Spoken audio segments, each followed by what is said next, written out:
Stanley "TOOKI" Williams. His name stands among the likes of Desmond Tutu, the Dalai Lama, and Mother Teresa, figures who have championed peace, redemption, and change. Yet, Stanley "TOOKI" Williams' path to recognition couldn't have been more different. Once a notorious gang leader, he spent years behind bars transforming himself into an advocate against violence, writing children's books, and inspiring hope. But on a fateful December night in 2005, even the powerful legacy he built couldn't prevent what was to come. The story begins in 1979 with a string of violent crimes that would haunt Williams for the rest of his life. High on PCP, he and 3 accomplices embarked on a chilling spree. At a 7-Eleven, Williams forced 26-year-old Albert Owens to his knees and shot him in the back. As Owens lay dying, Williams mocked the sounds he made. Only days later, Williams struck again, this time killing an immigrant Chinese couple and their daughter in a brutal motel robbery that yielded less than $100. Years later, after multiple appeals and decades on death row, the day of reckoning arrived. For prisoners on death row, there's no special treatment, not even on their last day. Williams started his morning with oatmeal and milk, like any other, but by midday, his legal team was still working feverishly, presenting evidence of his transformation to stay the execution. Williams had become a vocal advocate against gang violence, penning books like "TOOKI's New Year's Resolution" and "Gangs and How to Avoid Them." He even established a foundation aimed at steering youth away from gangs. Supporters, including celebrities like Jamie Foxx, Snoop Dogg, and Danny Glover, joined the fight for clemency. But opponents saw him differently. Law enforcement officials labeled him a fraud, claiming he had not truly renounced his past, citing his refusal to break the code of silence by revealing gang secrets. Adding an unusual twist, the case intersected with then-Governor Arnold Schwarzenegger. Decades earlier, Schwarzenegger and Williams had crossed paths on Venice Beach, where Williams, then a fitness enthusiast, had caught the governor's attention. Williams hoped this connection might inspire Schwarzenegger to see his transformation, but ultimately, it made no difference. The California Supreme Court, the U.S. Ninth Circuit Court of Appeals, and the U.S. Supreme Court all denied his appeals. By the evening, Williams met with a small circle of visitors, including Fred Davis Jackson, a longtime friend. Despite the grim circumstances, Williams remained calm, offering each visitor a private farewell. He declined a final meal, taking only water and milk as if holding on to his dignity in the face of death. At 9:30 p.m., his lawyers made one final attempt, citing a new witness who claimed Williams had been framed.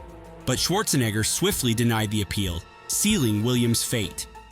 When the clock struck midnight, Williams walked into the execution chamber, a sterile room illuminated with pale light. Lying on the gurney, he endured the awkward fumbling of staff struggling to insert an IV line. After 20 minutes of attempts, the execution proceeded. At 12:21 a.m., the first drug flowed into his veins, rendering him unconscious. Minutes later, the remaining chemicals stopped his breathing and his heart. By 12:35 a.m., Stanley Williams was pronounced dead. If you're enjoying this video so far, don't forget to hit the like and subscribe button.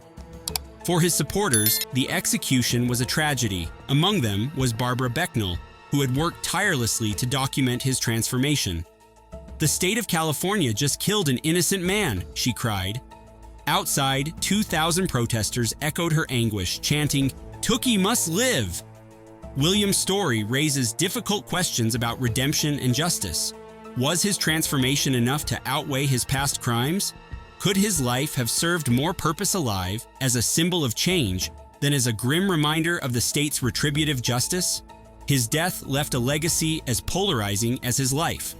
For some, he remains a cautionary tale of unfulfilled redemption.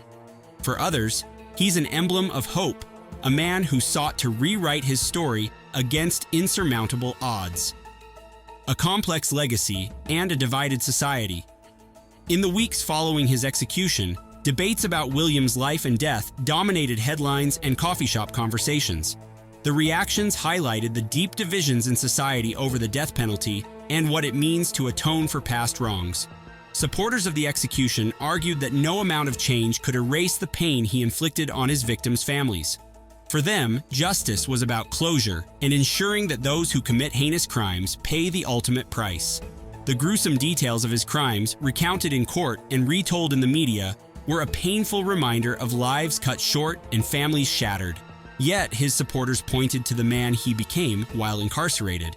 The books he wrote were not just words on a page, they were lessons for children growing up in neighborhoods plagued by violence. Teachers across the country used them in classrooms, hoping to steer at-risk youth toward better choices. His work in prison wasn't just a personal transformation, it was a lifeline for others. Can redemption change the past? The heart of the debate revolves around a profound question: can redemption ever truly erase the past? Williams' transformation was undeniable. He dedicated his final years to anti-violence advocacy, creating a blueprint for change that resonated with young people worldwide. Nobel Peace Prize nominations highlighted his global impact, even as critics dismissed them as symbolic gestures.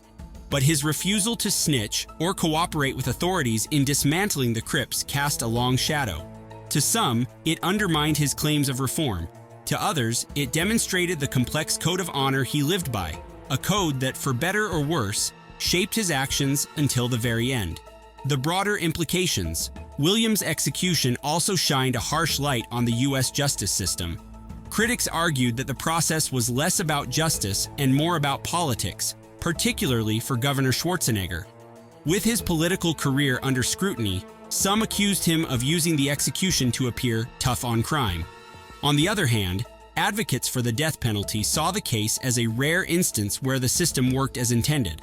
Despite years of appeals and international pressure, they believed Williams' punishment fit his crimes. What we take away. Stanley "TOOKI" Williams' story isn't easily categorized. He was both a ruthless gang leader and a man who worked tirelessly to make amends. His life and death force us to confront uncomfortable truths about forgiveness, accountability, and the capacity for change. His legacy lives on, not just in the books he wrote or the debates he ignited, but in the lives of those he touched. Teachers still use his stories to educate children about the dangers of gang life. Activists point to his journey as proof that even the most broken lives can be mended. But his story also serves as a stark reminder of the finality of the death penalty. Whether you see it as justice served or a life wasted, one thing is certain: Stanley Williams' life and death continue to challenge us to think deeply about the balance between justice and redemption. So, where do you stand? Is society better served by punishment or by giving individuals the chance to transform? Should a person's redemption matter in the face of their past crimes? Let's hear your thoughts. Share your perspective in the comments below and be part of this vital conversation. If you enjoyed this video, don't forget to like, comment, and subscribe for more videos. Also, don't forget to join our YouTube membership team for more exclusive content.